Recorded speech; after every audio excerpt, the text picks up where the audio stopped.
Fala galera, tudo bem com vocês? Eu sou o Gabriel, estou aqui hoje para um bate-papo bem rápido. Vamos falar hoje sobre um dos 6 princípios da contabilidade. Mas antes disso, já se inscreva aqui no nosso canal, deixa o like nesse vídeo. Se você está nos ouvindo por algum agregador de podcast, vai lá no YouTube, se inscreve no nosso canal. Se você está aqui no YouTube, vai lá também no seu agregador de podcast favorito, já se inscreve lá e já avalia o nosso podcast, porque tem conteúdos bem interessantes para vocês. Então vamos falar um pouquinho sobre os princípios da contabilidade, né? Antes disso, é importante a gente lembrar que a grande maioria das ciências, né, dos estudos, das profissões, digamos assim, sempre existem ali alguns princípios, algumas normas, algumas regras que direcionam o profissional daquela área a atuar naquele determinado formato, né?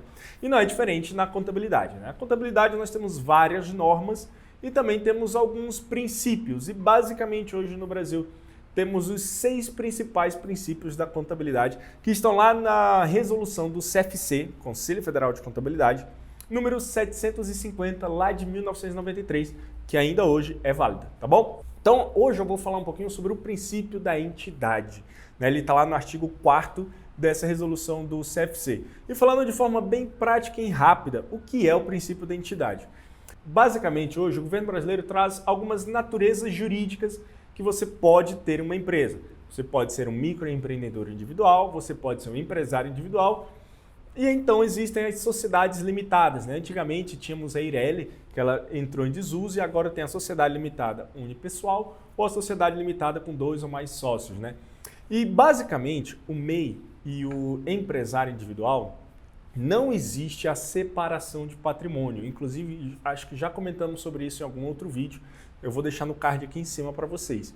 Então, neste caso, o princípio da entidade meio que não existe muito bem definido, né? Porque o que é do sócio é da empresa, o que é da empresa é do sócio. Porém, quando estamos nas sociedades limitadas ou sociedades anônimas, né, já existe essa separação de patrimônio. Então, o que é da empresa, o que é do sócio e não se mistura. Como se fosse um regime de separação total de bens, né, num casamento. Então, basicamente é isso. Isso seria uma empresa, uma sociedade limitada, onde existe essa limitação de patrimônio.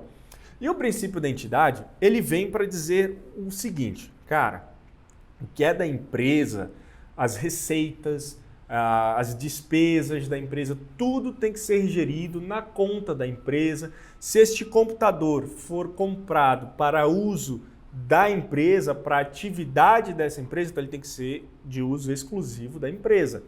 Agora, se você, sócio, comprou isso aqui para o seu uso próprio, é o seu uso próprio, isso não deve ser misturado. O que no Brasil hoje o pessoal não respeita muito isso, né? Bem verdade.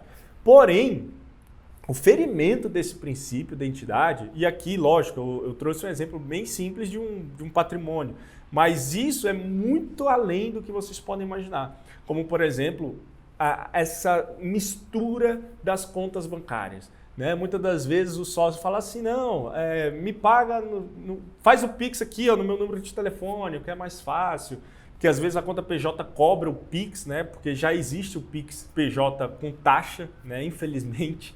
Então, muitas das vezes o cara fala, não, manda nesse outro banco aqui, que não sei o que, faz isso aqui, e faz uma mistura, uma salada de fruta, e mistura o que é do sócio com o que é da empresa, e cara, isso pode descaracterizar o princípio da entidade. E se isso descaracteriza o princípio da entidade, se por um acaso houver algum processo, chegar a um ponto de falência da empresa, como recentemente tivemos aí o caso da Americanas, né? Isso pode afetar diretamente o patrimônio dos sócios. Ou seja, eu e o Gui somos sócios aqui numa produtora de conteúdo, né, a Facilite, e aí, de repente, a gente começa a misturar o patrimônio. Eu começo a fazer viagens de férias, viagens com a minha família no cartão corporativo e por aí vai. Isso, uma hora, pode ser desconsiderado o princípio da entidade, pode ser desconsiderada a natureza jurídica limitada. E aí, se por um acaso eu e o Gui a gente briga para desfazer essa sociedade, vai a um processo judicial e aí depois o governo entende que não houve, não cumprimos, né, com o princípio da entidade, cara, e aí minhas coisas, meus bens pessoais podem ser penhorados, podem fazer parte desse processo e o problema, a dor de cabeça pode ser grande. Tá? Inclusive, sobre essa penalidade, você pode ler lá no artigo 50 do Código Civil de 2002, tá? Onde mostra um pouquinho disso daí. Então, pessoal, basicamente é isso que eu queria trazer para vocês. Tá? Então, você, sócio de uma empresa, uma sociedade limitada, cara, atente-se ao princípio da entidade.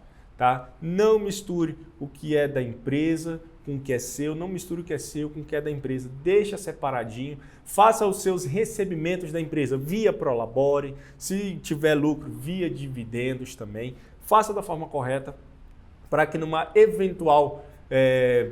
eventual imprevisto futuro, né, um infortúnio futuro, o seu patrimônio pessoa física não seja afetado em um processo, em qualquer outra esfera judicial aí, tá bom? Então, se você achou bem interessante esse vídeo, já deixa o like aí pra gente. Se ficou dúvidas, Gabriel, eu quero entender mais sobre o princípio da entidade, deixa aqui nos comentários pra gente que vai ser um prazer te atender. Um forte abraço e até o próximo.